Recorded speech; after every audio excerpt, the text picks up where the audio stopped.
Okay, well, why don't we jump on in? Welcome those of you who have just joined us. My name is Rob Dietz, and I'm the program director at the Post Carbon Institute, and it is my honor to host today's webinar. The topic is dismantling economic inequality, global perspectives, local strategies. And I'm going to give an introduction to our guests in just a minute. But before that, I want to make a few announcements.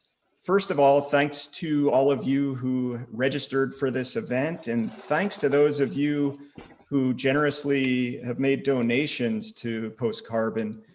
If you're considering donating, now's a great time because we're actually receiving a dollar for dollar match from the Mobius Foundation. So you can have double the impact, and that helps us bring you events like this webinar and do all the other projects and programs that we have, articles on resilience.org, the writings of Richard Heinberg, our two podcasts, Crazy Town and What Could Possibly Go Right, and our Think Resilience course.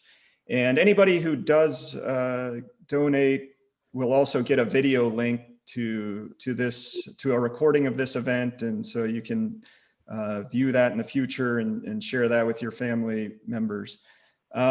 Second, for today's agenda, we're roughly going to have 3 rounds. In the first couple rounds, I will be asking our guests questions to prompt them on their ideas about inequality and how we can dismantle it, sort of moving from the global perspective down to the community scale. But in the third round, it's going to be your turn to ask questions.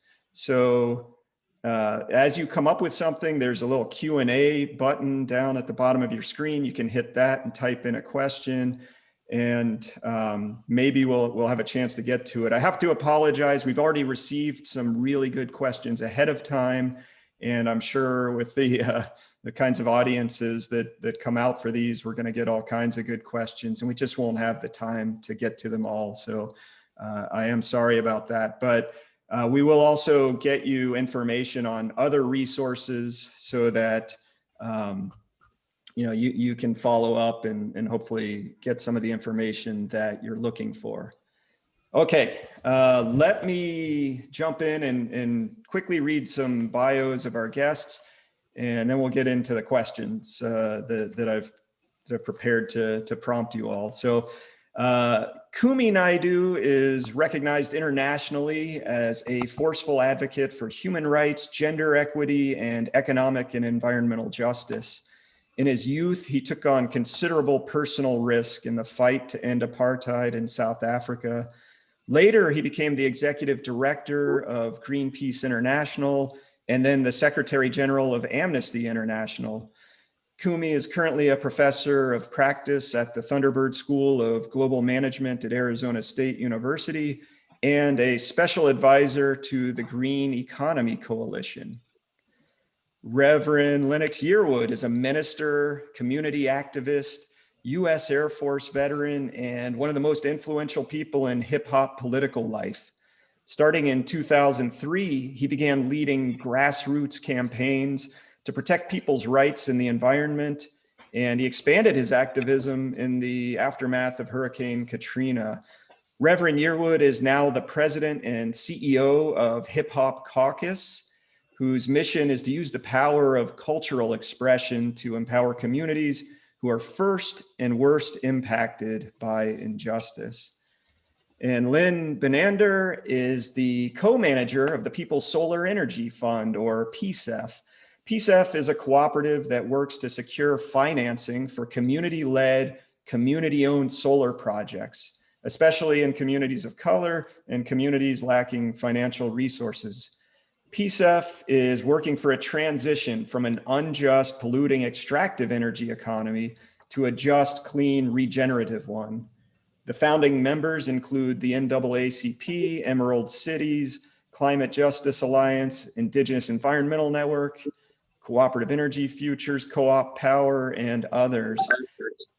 And it's an honor to have the 3 of you here, and welcome. Let's jump right in, and I want to I want to start at the global scale and begin with you, Kumi. Given your background as an advocate for human rights and for gender equity and economic and environmental justice, I'm hoping that you can just give us a lay of the land internationally when it comes to trends in inequality. So, what are the worldwide trends in inequality? What are the causes of it, and where are we headed? Thank you, Rob, and greetings, everyone. I think first, just to get a perspective, I think the period that we find ourselves in, this decade, is probably the most consequential decade in humanity's history. What we do over the next 10 years will determine what future we have and will determine whether we have a future at all. What is critically important is that we cannot have a repeat of what we had after the global financial crisis, because what we got immediately after that crisis was system recovery, system protection, and system maintenance. What we needed then and what we need even more now is system innovation, system redesign, and system transformation. When we look at the trends that we have right now, the economic system is fundamentally broken. It works for a minuscule number of people in the world. And essentially, what the system does is it gives enough people at the middle a fraudulent sense that they have a big stake in the system and leaves a huge majority out. If we take what it means right now of why they can get away with it, we've got deep structural injustices built into our economic system. Firstly, if you take the issue of GDP itself, right, as a measurement of wealth, right, is absolutely flawed. It's, for example, if you chop down an entire forest anywhere in the world, it's a tick, tick, tick, tick, tick on the side positively on GDP, right? I can give you many other examples which show that, in fact, the measurement of wealth needs to change quite drastically. Today, I would say, even as I say goodbye to two close friends today who have just died of COVID here in South Africa, I would say COVID is not the biggest health problem we face, but actually the biggest disease we face in the world today is not even HIV, AIDS, or influenza, but it's a disease we could call affluenza, right? Affluenza, I consider a pathological illness that has led far too many of us to believe that a good, meaningful, decent life comes from more and more and more material acquisitions, and that the levels of inequality that we have is just totally acceptable. The challenge we have, as Martin Luther King put it in 1965, when he was speaking, he said, my friends, as I come to the end of my speech, I want to note that in the field of modern child psychology, there's a very dominant term called maladjusted. Now, all of us want to live a well-adjusted life and not suffer from schizophrenia or other mental illnesses. But my friends, I say to you, there are certain things in our world that are so immoral and unjust that good, decent people should refuse to be well adjusted to. He goes on to say, I never intend to adjust myself to religious bigotry, racial discrimination, expenditure on the military, but on the economy, he says, I never intend to adjust myself to economic conditions that will take necessities from the many to give luxuries to the few when millions of God's children are smothering in an airtight cage of poverty in an affluent society. Now, if that was valid in the United States in the mid-60s, it's 1,000 times more valid in the United States as it is globally. So the question then is, how can this level of injustice actually prevail? How can it actually be okay and fine? And I would like to say that part of our analysis right now has to be understand why is it when the majority of us in the world want peace, want economic justice, want gender justice, and so on today, why is it we cannot get that result, right? And I want to suggest that one of the reasons is the fact that even activism needs to reflect on itself right now and say, perhaps much too much of our effort was focused on the real pain and suffering and power of the repressive state apparatus, by which we mean army, police, formal laws, regulations and so on. Powerful as that is, I want to suggest that a more insidious form of control and manipulation has been brought about by, in fact, the ideological state apparatus, the framework for education, the framework for religion, social norms and customs, and critically, the framework for media and communications. So if you take the election of Trump, I would say, or if you take the US politics as an outsider looking in, they don't need to deploy as much the repressive state apparatus as they need to, because the ideological state apparatus has actually been so effective. So right now, when we look at the absolutely unsustainable and immoral levels of inequality that we have, the only way we are going to actually be able to shift things is if we are able to boldly say that and if I can just put it in a global perspective, the problem we have today in the world is we have a system of global economic apartheid, right? And what we have is colonialism 2.0 or 3.0 or 4.0, if you want.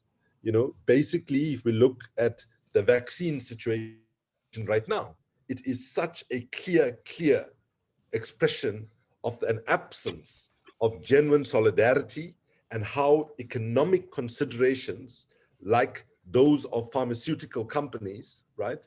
And so you've got powerful countries which say, oh, we care about development, we care about the poor and so on, but they are not willing to address the question of the WTO giving a relaxation waiver so that we can mass produce vaccines when people are dying in large numbers. So if we are to begin to address the economic injustices that we face on scale, we also have to understand how global governance institutions have contributed to this problem in the form of the IMF and the World Bank and other international bodies. Because if you look at the IMF and the World Bank in particular, they have been masters of all of us in the global South, right? And by the way, let's be very clear, these institutions can comfortably be said to be burdened by the difficulty of structural racism. Basically, the World Bank has to, you know, the president of the World Bank has to be an American. The managing director of the the IMF has to be a European. In this day and age, they will deny it, but that's the reality. And that's just a obvious manifestation of the structural racism that finds itself in these institutions. So given all of this, I think what we have to recognize that activism is called upon right now to recognize that we cannot engage in rearranging the deck chairs on the Titanic while humanity sinks. We cannot be content with Mickey Mouse baby steps in the right direction. What we need now is fundamental systemic and structural change in a way that we are willing to say nothing systemically is beyond challenge. That what we have, anyone saying that this is fine, absolutely has no ambition for humanity whatsoever, right? Because we cannot accept that the world we live in is the best that humanity creates for itself. And I want to end on a positive note of saying that I believe that this moment of COVID and what COVID has exposed has brought us is two things. On the one hand, it's brought a lot of pain, anxiety, suffering, mental illness, lots of negative things. But one of the things that everybody I speak to in depth today tells me, that especially people like myself, been around for a long time fighting the good fight, is that people will say, we do not remember any moment in our history, and I'm saying that now, that the possibility of deep structural systemic change is as high as I can ever remember it to be. So yes, to address inequality is going to be desperately difficult, but I want to believe that the moment we find ourselves in, that we have the possibilities to drive this agenda forward in ways that we have not been historically able to do in the past.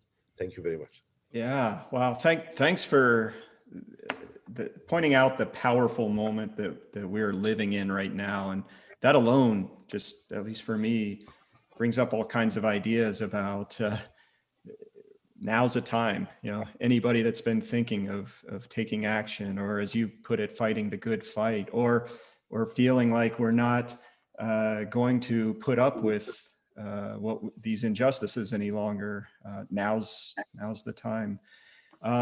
Let me turn to you, Rev Yearwood, kind of building on some of the themes that you just addressed, Kumi.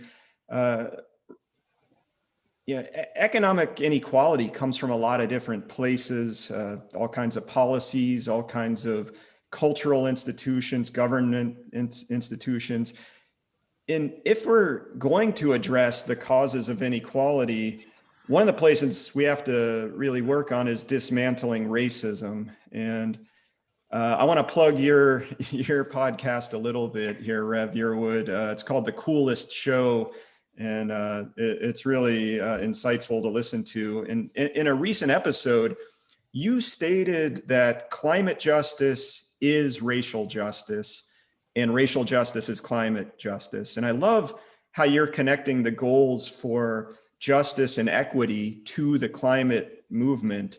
I was wondering if you can kind of delve into that a bit more and describe why racial justice and economic equality are so important for achieving climate goals, or really any sustainability goal that we have as a collective species. Most definitely. Well, thank you for having me. It is an honor to be here.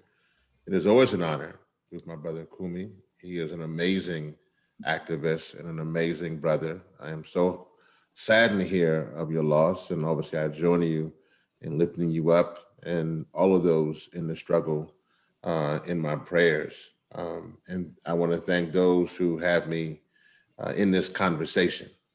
The reality of this conversation, dismantling the inequalities, means that we must dismantle white supremacy. If we do not dismantle white supremacy, we will not dismantle the economic inequalities that plague us, not only in this country, and I am coming to you from the Piscataway Nation lands, here more commonly referred to as Washington, D.C., on Turtle Island. And so, but what happens here also happens across this globe in regards to white supremacy. And so your question, and thank you for plugging The Coolest Show, which is an amazing podcast, and also a radio show called Climate Friday on the Pacifica stations in DC, WPFW 89.3. But the reality is this: the extractive mentality behind the climate crisis, and also the extractive mentality behind what is going on in COVID, is the same thing that is killing us in regards to inequality. In other words, these corporations' business plan means a death sentence for us and our way of life. And so the reality here to your question is about climate justice being racial justice. They are intertwined. It is the same mentality of the extractive nature of the climate crisis that causes us to then literally dig ourselves into a hole, literally, in a way that causes us to put humanity at risk. I guess I just wanted to state the story of Hurricane Katrina. That is the story that really kind of moved me into this movement. It wasn't just the fact that Hurricane Katrina had a devastating effect on the Gulf Coast, and that in this country, the richest country in the world, the United States, that Black people, people of color, and poor people were left behind to die in the richest country in the world. That would be egregious enough, that you leave your citizens to die. And we see that on, from COVID to poverty to pollution to police brutality. But the reality is not only do we see that, but then you literally plunder those who have less than you, and you literally go into their communities and steal their land, steal their schools, steal their healthcare systems, put them in a position because of their lack of resources and because of their lack of their ability to fight back in many cases, seeing them as the path of least resistance. That would also be horrible. But if you even go further than that and you connect the fact that because you're looking at people, because of the color of their hue in many cases, putting them on pollution. 68% of Black people live within 30 miles of a coal-fired power plant in this country, causing them asthma and cancer and emphysema, literally causing them to die. Knowing that and then making money of them for your profits is evil at its core. And so there's a direct connection that climate justice is racial justice, and racial justice is climate justice. And until we fix the plague of white supremacy, we can fix nothing else at all. Yeah, thank you for that.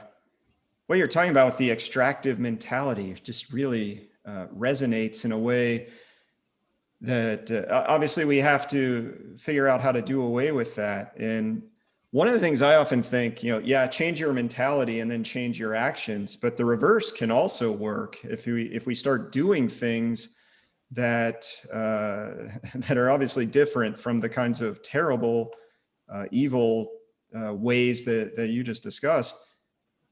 We can also start changing more and more minds, and I think that leads me into your work, Lynn. And I kind of want to continue on this theme of how the goals for sustainability are connected to goals for justice and equity. And I want to talk about your work in the renewable energy sector of the economy. When we talk about renewable energy, I guess I don't want to put too many attribute the way I think to other people, but we often think solar energy, rooftop panels and reduced carbon emissions, and it's kind of all sort of technology. But you're addressing equity issues through the People's Solar Energy Fund, and I was wondering if you could describe that focus on equity and how your thinking on equity and environmentalism has developed over your career. Great. Well, thank you so much, Rob, for the invitation to be here. And it's an incredible honor to sit here with Reverend Yearwood and Kumi and really just hear a little bit more about your work, and mostly hear about how you're thinking about the work, because these ideas are powerful, and there's an opportunity for these ideas to be brought to more and more people right now because of COVID, because of all of our experience I think every single person on the planet got to see what injustice looks like up front, and how frontline communities, Black, Indigenous, low-income communities are paying an enormous price with their lives for the way that we live. And I think that in my work, working with energy cooperatives, where these are organizations that are led by the people in the communities. They're owned by people in the communities who are working to make a difference, bring transition and hope, and to address what's not in their energy systems that they want to have. And so, as in this work, I started off working at Co-op Power, which is a multi-race, multi-class, inclusive, intergenerational, inclusive gender organization. And as we kind of leaned into life together, looking at communities that we were in and really prioritizing serving low-income and BIPOC communities, and talking with each other as inclusive groups about what the priorities are and how to address them, just looking at Reverend Yearwood's hat, Ella Baker said something about that oppressed people can understand the world around them and know how to fix it, can take action and make a difference. And um, uh, that's what I that's what I've been witnessing is as people look around, they say there's something not right about the energy world that I'm living in. That the fossil fuel plants in my communities are killing us. They're killing my children.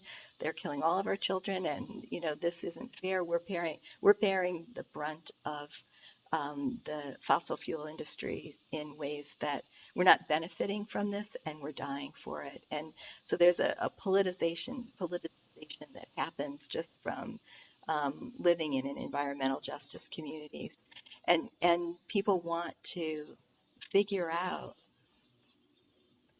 It's really self-evident that utilities shouldn't have sovereignty in their communities, shouldn't have the right to come in and build whatever they want and cause harm in any way they want. And I've read a lot of what Richard Heinberg has written, and looking at how um, the onset of the fossil fuel industry actually created economic inequality.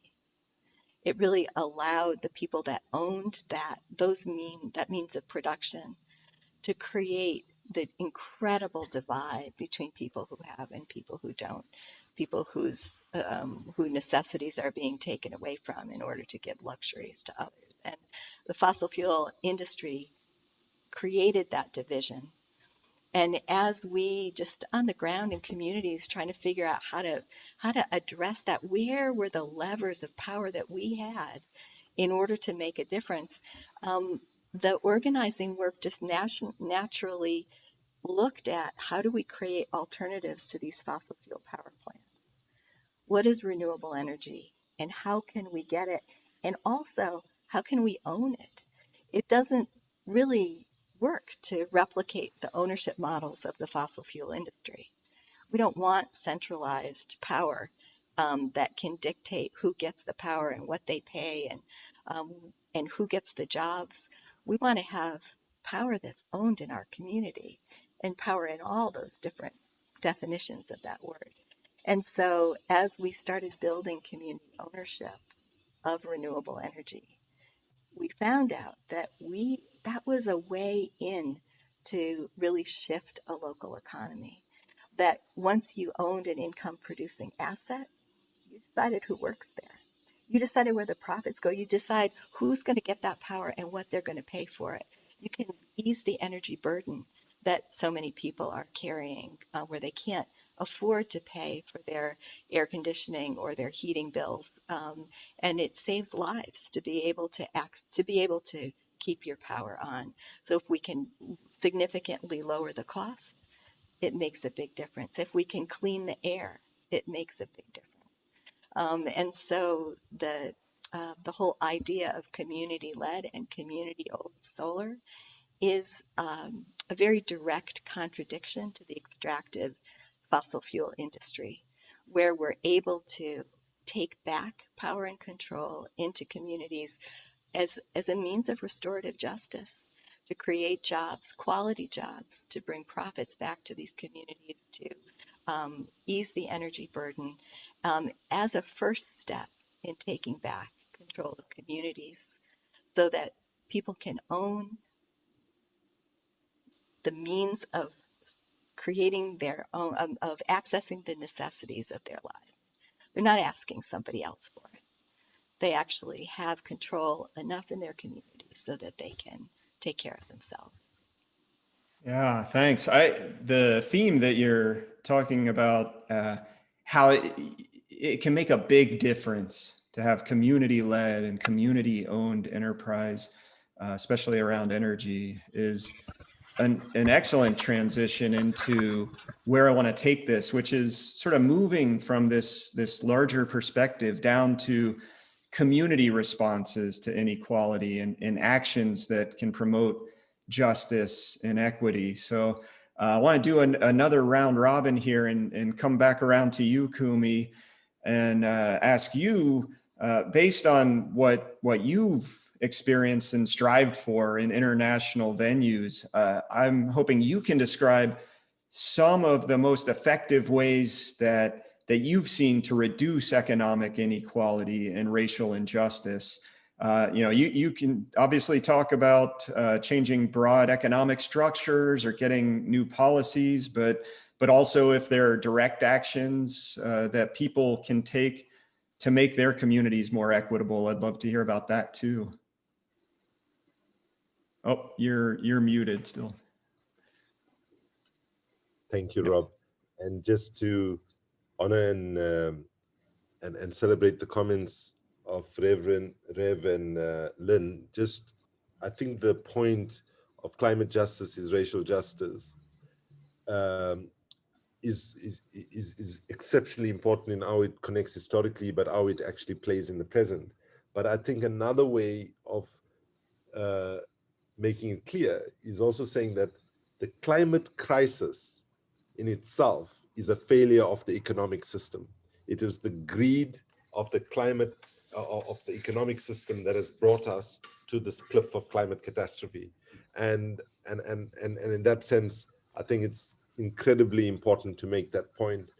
And so Lynn, thank you so much also for your comments. And just to say that one of the solutions is for us to be thinking about the power of decentralization and local ownership, because what we have seen is, in the name of development, we have seen massive infrastructure projects sometimes. I'm not saying that all infrastructure projects are bad, but we have seen massive infrastructure projects which are not what community wants, which benefits the elites, right?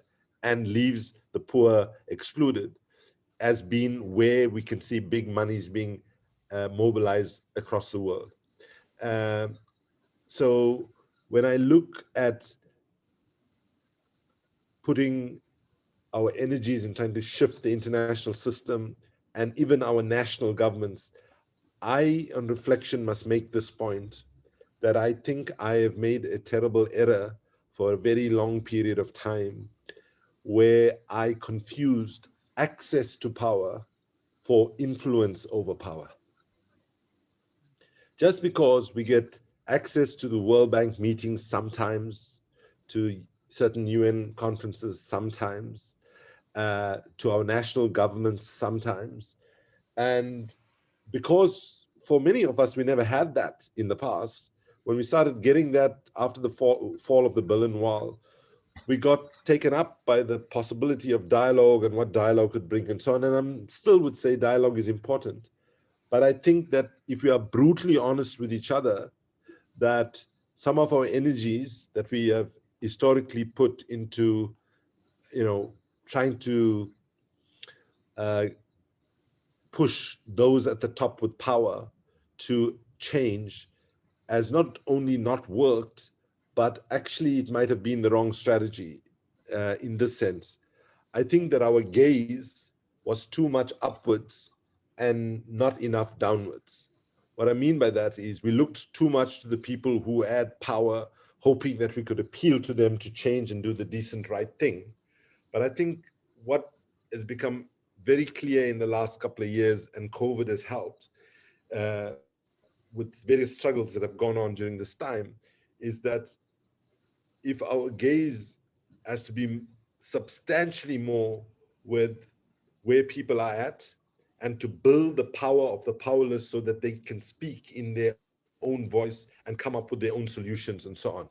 And in that spirit, with your permission, Rob, I would like to try to see, even though I'm told that I'm a digital immigrant and not a digital native like many young friends I have, I'm going to try to just share my screen, if I might, and just say that I think it's critically important that we change the narrative, right?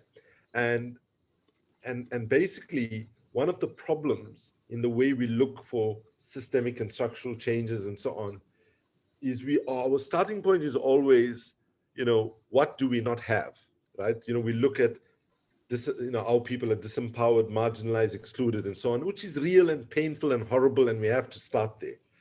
But I think the spirit, of the work that Lynn and Rev does, for example, right, is about also consciously understanding the power of people. And I think that has to be a major shift in our psyche moving forward.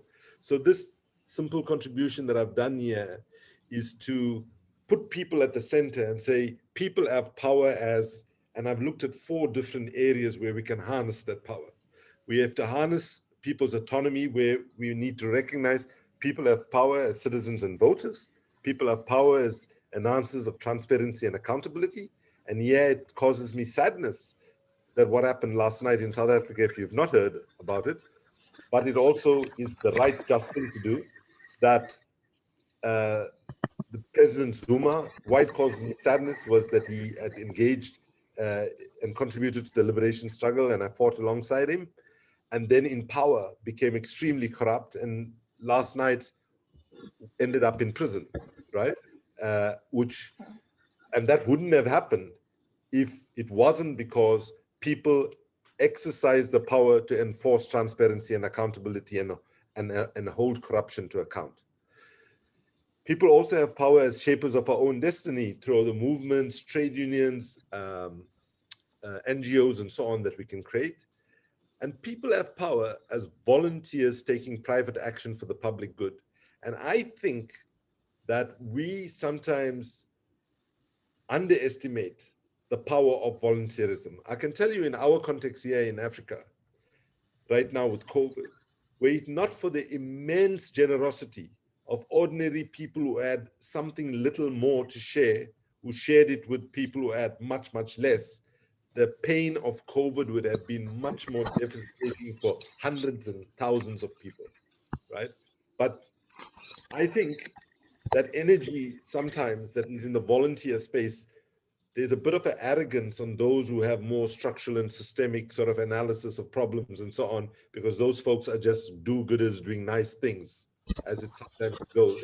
We need to build bridges from those that are doing systemic and structural change work with those that have compassion and are actually helping people not fall off the cliff today. Unless we bring those movements together, we do not actually have a chance to succeed. If I might then move to harnessing our creative participation. People have power as custodians of ancient wisdom, right? Even in terms of how economies were constructed, how resources were shared, how they were treated with a sense that we need to conserve and not wipe out everything, so that we end up with a situation that we now where Earth Overshoot Day comes earlier and earlier every single year, rather than creating a situation where the planet can actually, replenish itself. But understand that colonialism tried to wipe out a lot of ancient knowledge, ancient wisdoms, traditional knowledge, and so on. And right now, I feel very strongly, even in terms of thinking about how we build more just economies, we have to listen to all perspectives and come up with the best, but one that has not had as much centrality as it should because of the way colonialism, genocide, and dispossession happened, is a range of ancient wisdoms that I think are really helpful in this current moment. Then people also have powers as shapers of values, ethics, and beliefs, and people also have powers of makers of all forms of arts and culture. And let me just say here that unless activism is able to engage the world of arts and culture with respect and with and recognizing the dignity and recognizing that most people communicate through arts and culture. Reverend, hip hop is a, when I meet a young person who's a musician and they say, oh, look up to you because you did this and did that, I said, forget all that crap. The reality is you have more power. If you can sing, if you have arts and cultural skill, you can communicate with people, and that is something that you need to actually deploy for the purposes of justice. Then if I move to the top quadrant, harnessing our wealth. Now, this might sound a bit strange saying that, how do we do that? Because let me take the first one. People have power as holders of bank accounts, right? Whether you have $5 in the bank or whether you have $5 million in the bank, if we can harness that power, we can be saying to our banks, we do not want you to lend money to destructive economic projects. We do not want you to lend money to oil, coal, gas, deforestation, and so on. We also don't want you to lend money to projects that violate human rights or projects that violate indigenous people's rights, for example, right? And we do not, of course, want you to be lending money to projects which continue to advance systemic and structural racism. So is this a pie in the sky? No. I'll give you an example. Australia, 2015, when the government was pushing ahead with the biggest coal mine in its history, civil society mobilization in Australia around the banks, people at the banks on Saturdays and so on, ensured that none of the Australian banks were going to fund this biggest economic project. Would have been a disaster. Sadly, it's still limping along. We hope it will still die a death before it does too much of damage.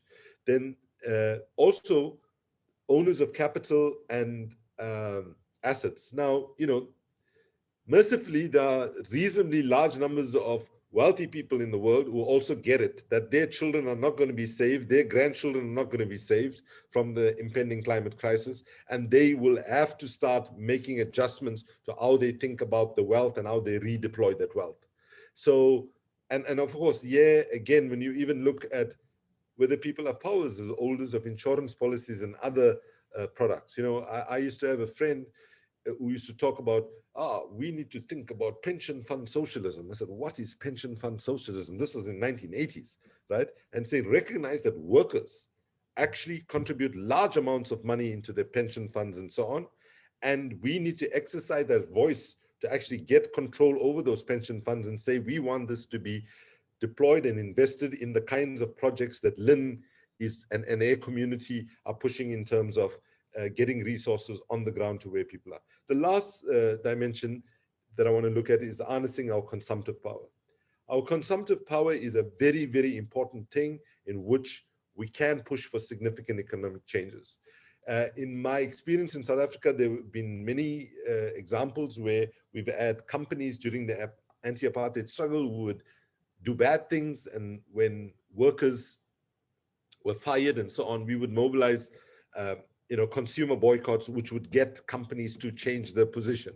So people have power, therefore, as consumers of energy, food, and everything else, basically. And we need to think about how we can shift consciousness to get people to consume things that are helpful to securing a more just future, get companies to invest in things that are helpful for society and not things that are either harmful or things that actually don't add value, right? And then, of course, people have power as consumers of information and disinformation, and that's a big challenge. So I would say that my experience tells me that I don't have the solution, I don't have the answer, but what I know is that we have to do things differently. If I've been very much reminded almost every day these days about what Albert Einstein once said, when he said the definition of insanity is doing the same thing over and over again, wishing to get different results, right? Another way to put it, if you do what you always did, you're going to get what you always got, right?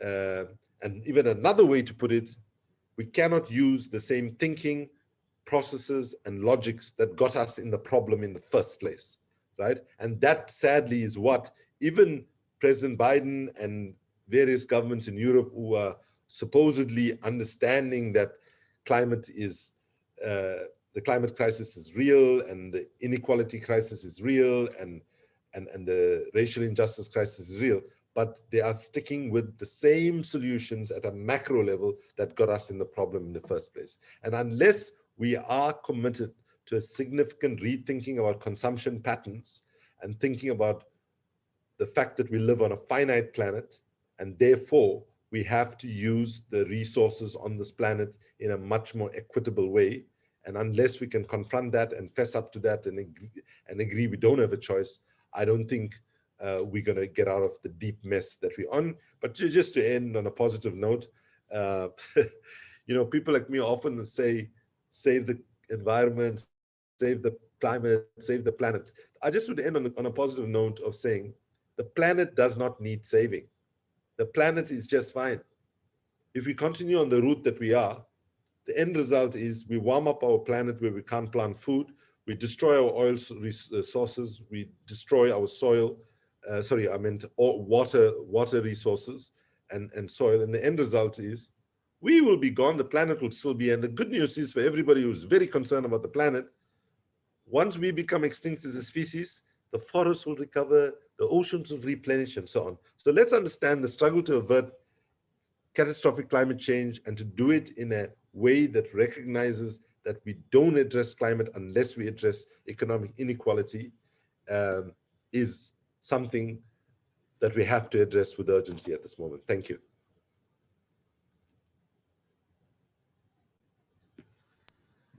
Thanks so much, Kumi. I mean, what really strikes me there is all the different ways that you've outlined that people can start taking action. And, you mentioned, you said you don't have the solutions, and none of us have some magic silver bullet that solves these really large systemic problems, but there are so many ways to start addressing them. So I really, really do appreciate that. And turning to you, Rev, I want to talk about your work with I don't want to talk about, I want you to talk about your work with the Hip Hop Caucus. And the vision there is racial justice, healthy communities, and a healthy planet. And you do this work of organizing young people to build power, cultivate leadership, create change. I'm wondering if you can give some examples of how that work is helping address inequality in communities that you work with. Most definitely. Well, I want to pick up where Kumi left off, and I love how he ends on a good note. But the good note was humans got to die for everything to get better. But that was a bit tongue in cheek. I'm saying, the good news is you don't have to worry about the planet. You have to worry about saving humanity. Yeah, now that's good news for the chipmunks. They're happy. They're okay with that. They're all right with that scenario. But I do want to talk about, from the young people, Hip Hop Caucus does believe in something that Kumi was saying very importantly, from how we're power and influence. And I think it's very important for what we're talking about. We have learned at the Hip Hop Caucus that we have to build power within our community.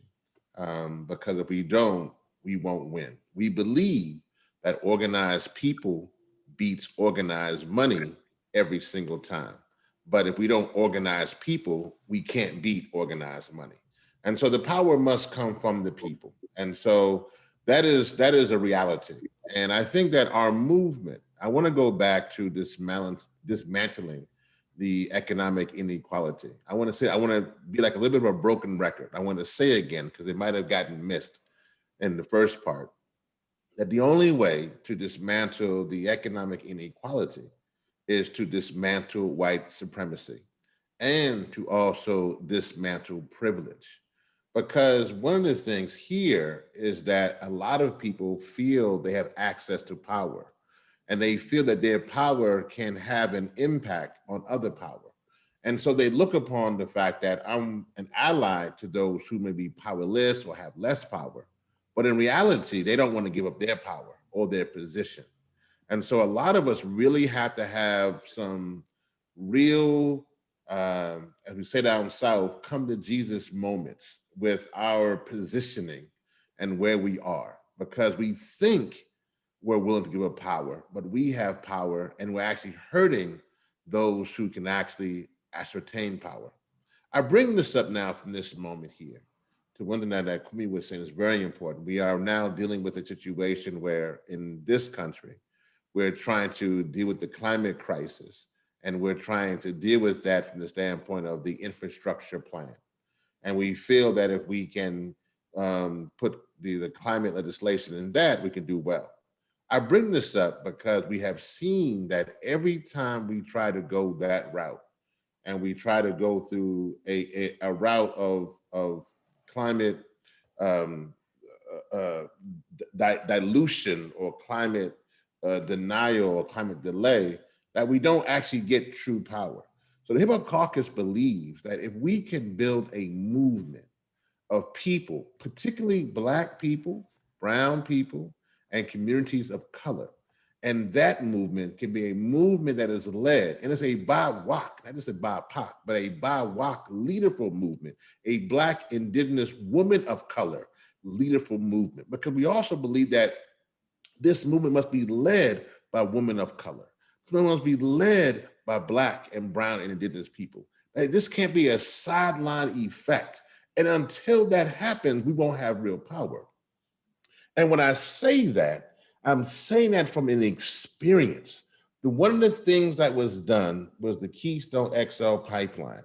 We were literally able to hang in there and dismantle that. The Hip Hop Caucus came in there when we were told by allies, that's a done deal. But we believe that we can come in there and say, no, it's not a done deal because it hurts our communities. And we have to fight that. It took a long time, but one of the first things that was done this year was the cancellation of the Keystone XL Pipeline.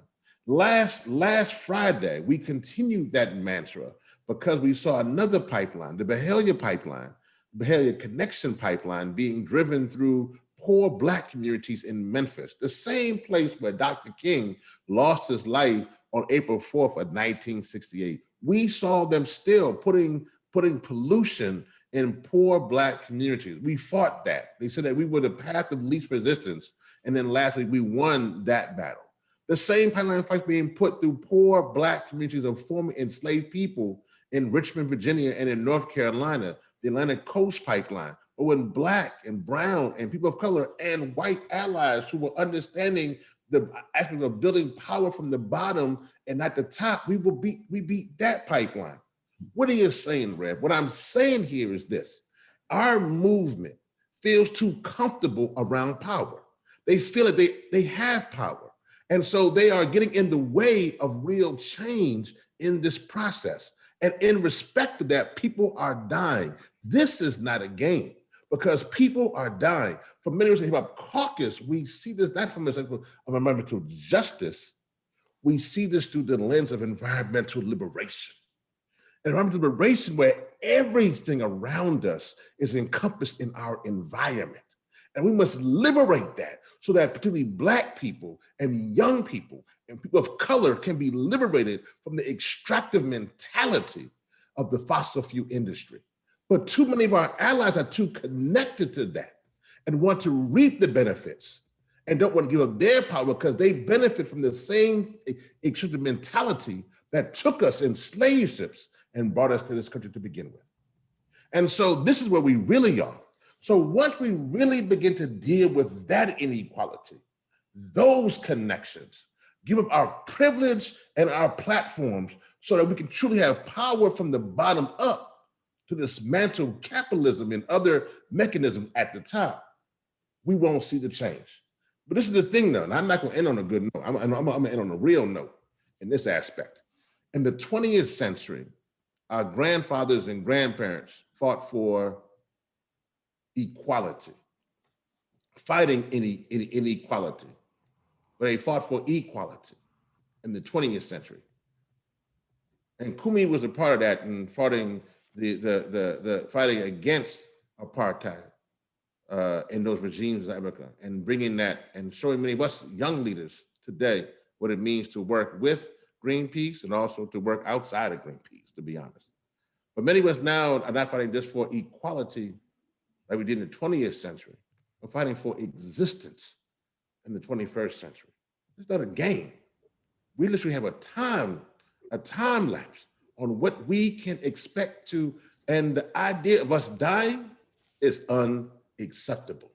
The idea of having inequality in our communities is unacceptable. The idea of not having healthcare and good schools and being polluted is unacceptable. And to be honest, we need folk to stop relying on their privilege and their power because it's killing us.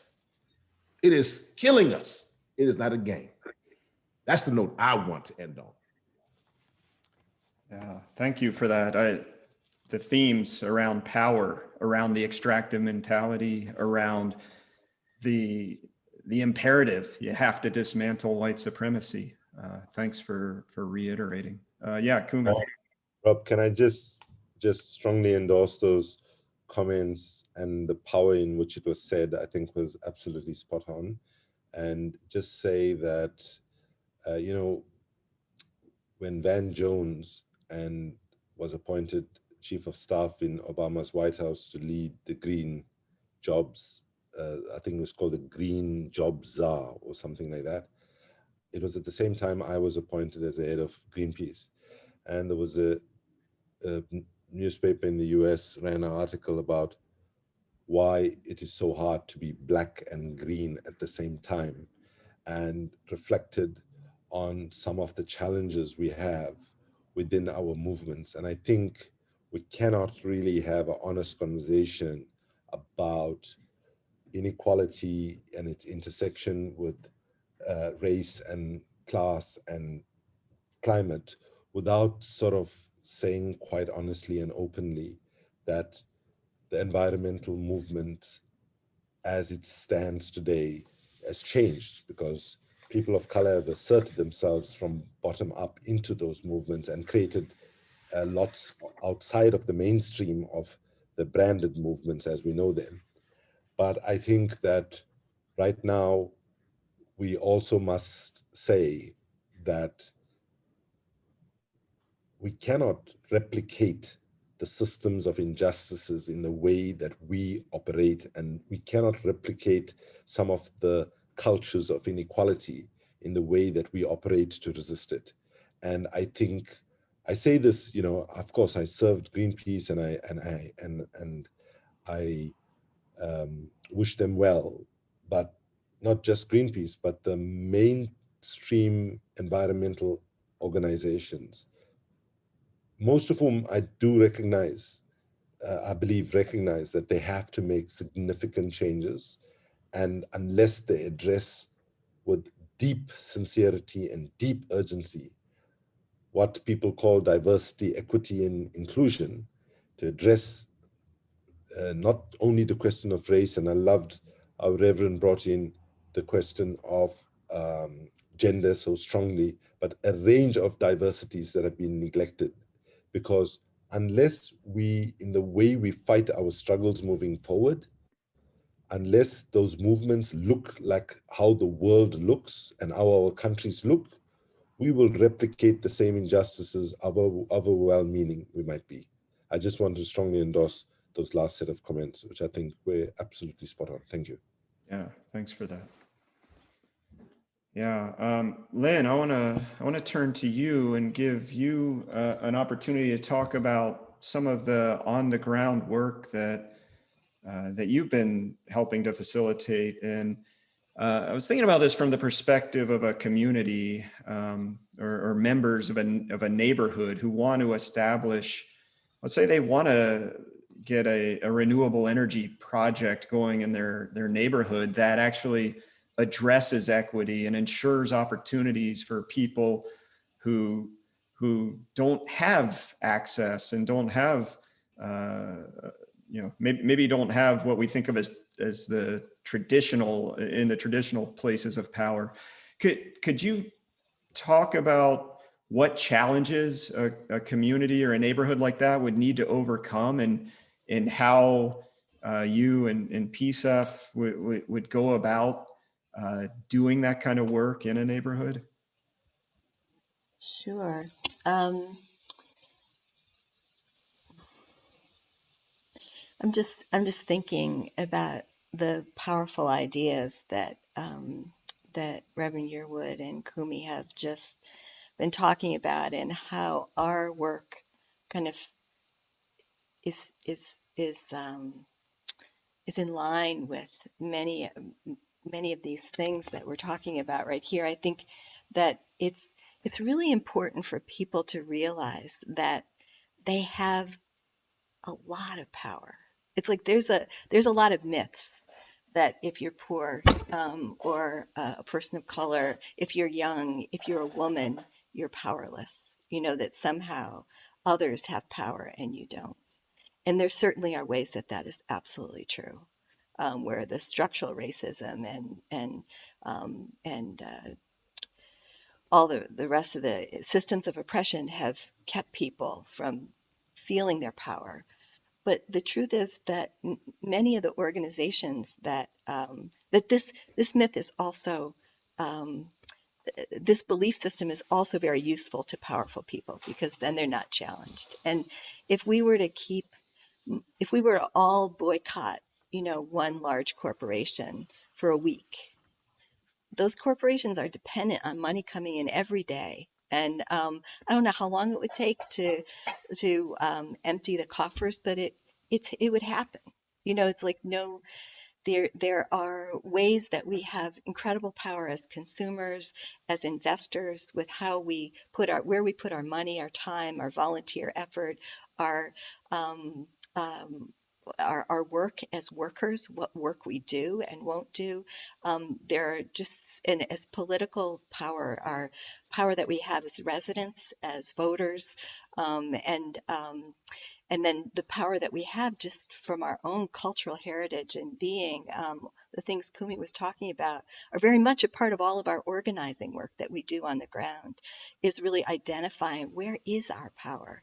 And the most radical thing that happens as people start engaging in these conversations about where is our power is they become hopeful.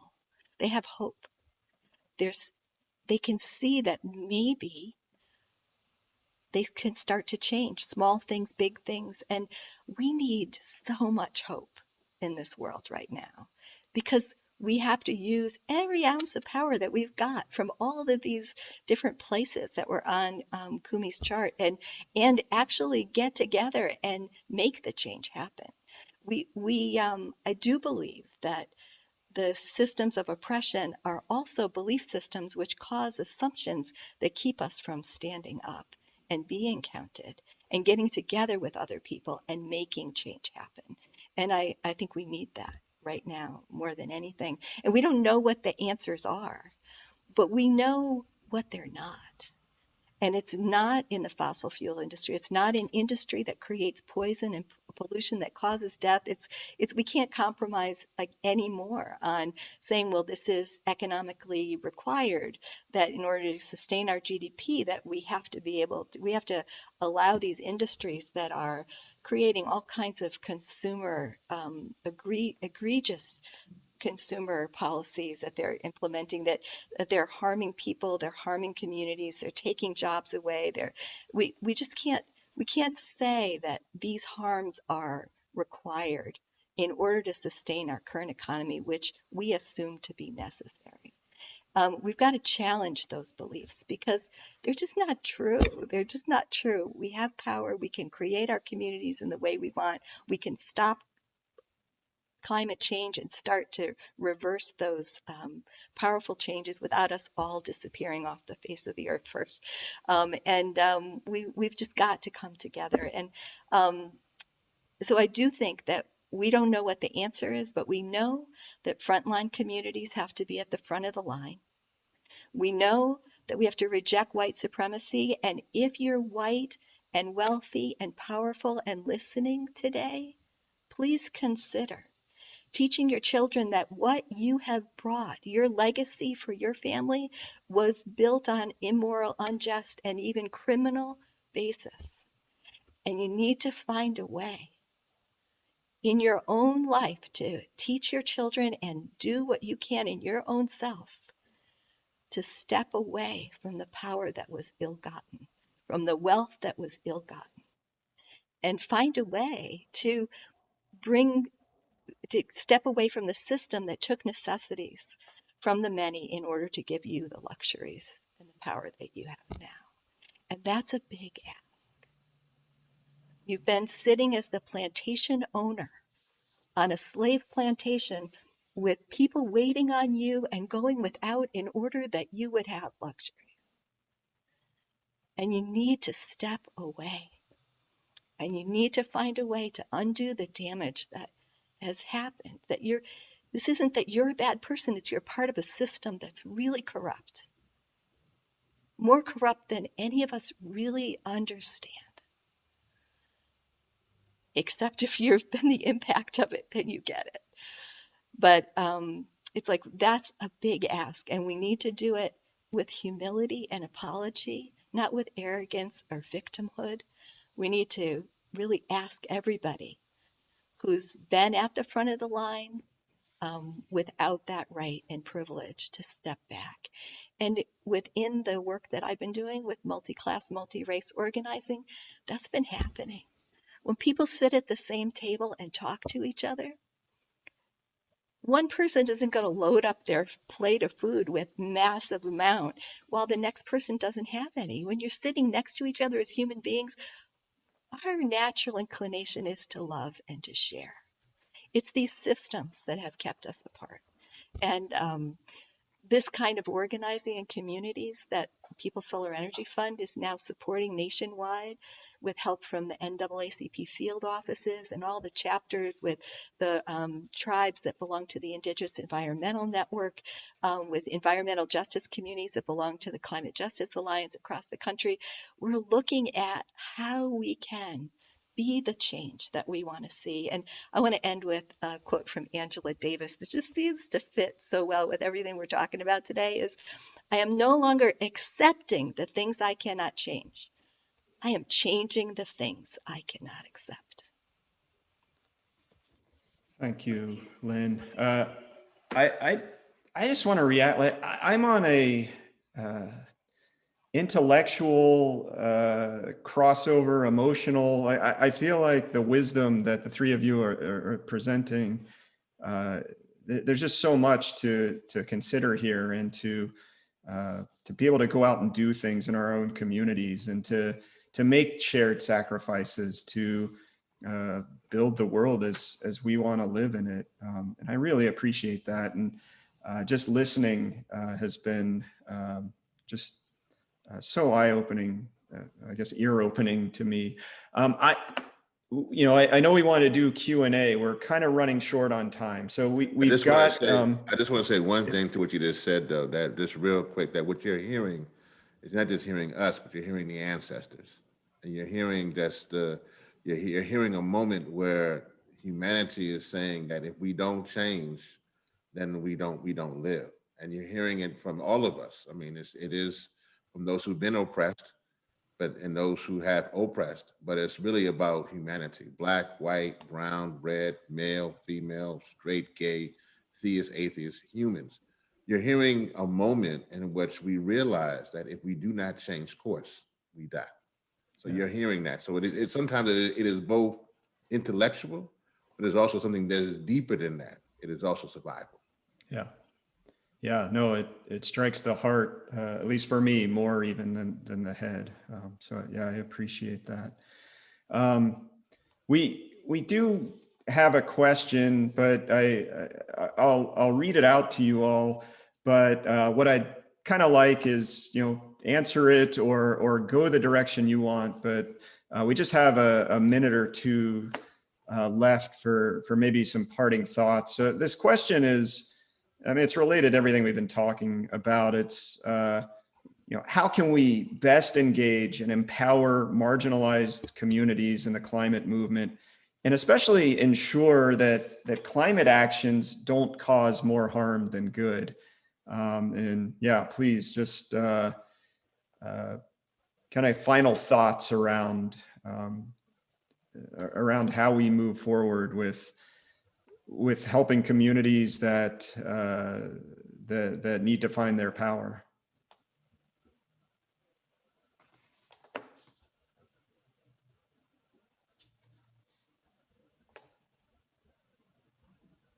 I suppose I can call on one of you if nobody wants to jump in. I guess I would like to say that EJ communities empower themselves, and it's whether you're listening or not. So if you're on the outside of an EJ community, your job isn't to go into that EJ community, empower that community. Your job is to just be a good ally and listen, because there are leaders there that see what's going on and know what needs to happen to change. And anytime it happens in the reverse, then I think more harm is done than good.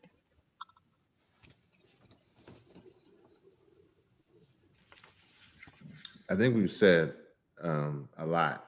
And so I just wanted to point people, it would be important for me to point people that Hip Hop Caucus, we're doing a lot, and the young folks are doing it there. They actually check my health, and I'm old, so they actually check my health care card every once in a while, make sure I'm good. But the young people are doing amazing work. I would put people that if they want to link up with young, particularly Black people in this country, or young people of color and indigenous communities who are doing it, we would love to work with anyone who wants to ensure that we can connect the dots, that racial justice is climate justice. So the door is open.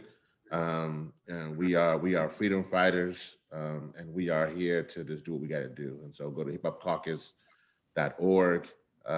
Please check that out, or go to think100climate.com. Either one will get you to where you need to get to be a part of what we're trying to do. But as I mentioned before, this is not a game.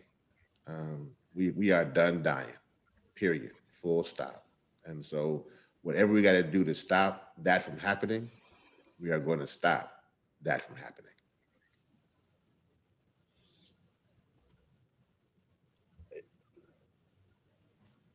Yeah, Kumi. Can I jump in? So I want to say that we also have to, in the way we move forward now, recognize what the balance of forces are, recognize that globally at least 160 countries have taken actions in the last 5 years to shrink the space for citizen action and citizen participation, and have shrunk civic space. We have seen the decline of democracy and the ascendancy of military control in very many places around the world and so on. And we see that governments, including governments that claim to be promoters of democracy, being very comfortable with extremely undemocratic actions and so on. And so part of the challenge that we face is, how do we shift people that are not with us to move towards us, right? So yeah, I want to say something that might not find favor with everybody. And that is, I think what we need, like when I look at our experience in South Africa, if it was not for the oppressed needed to save the oppressor, basically, right? Not only did we have to liberate ourselves, we had to actually help save them from themselves, right? Because they were on a road to suicide, essentially, right? In terms of how they were behaving. And because there's no way that system was going to hold forever, right?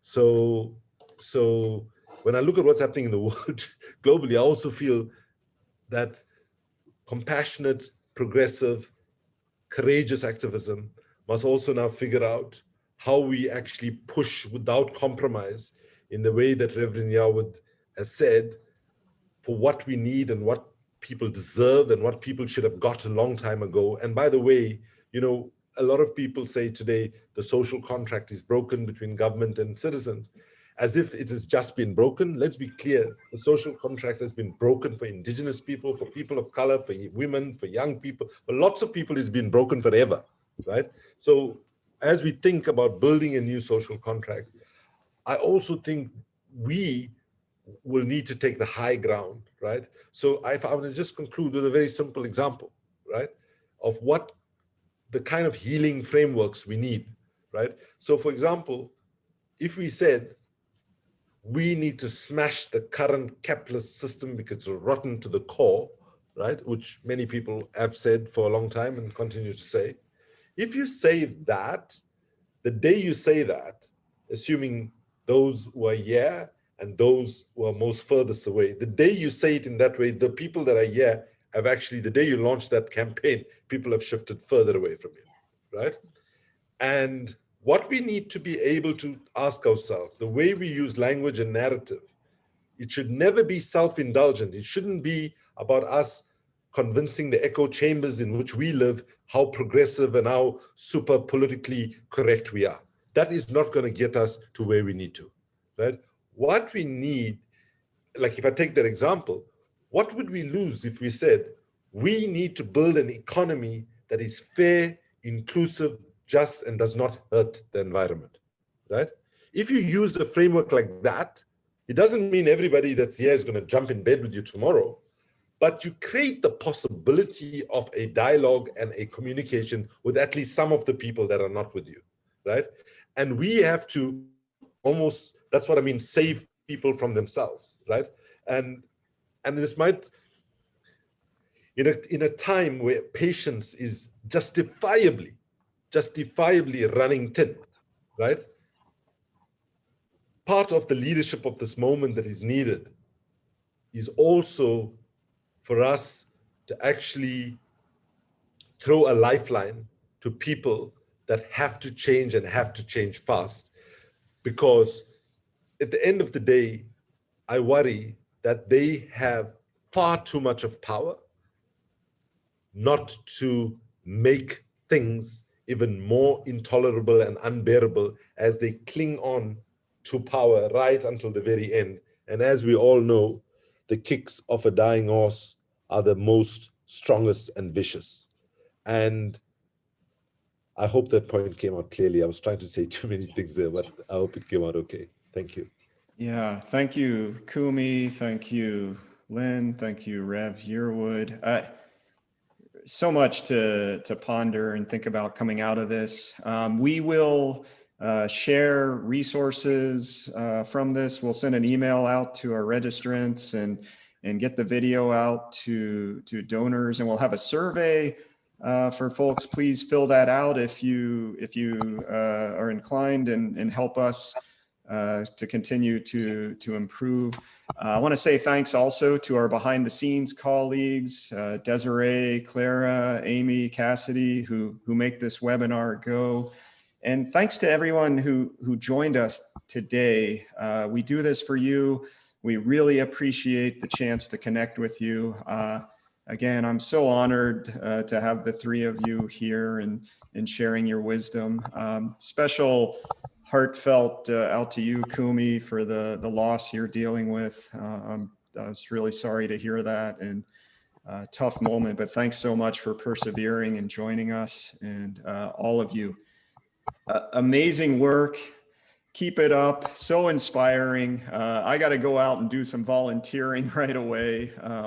Just feels wonderful to have heard from you. So thank you so much.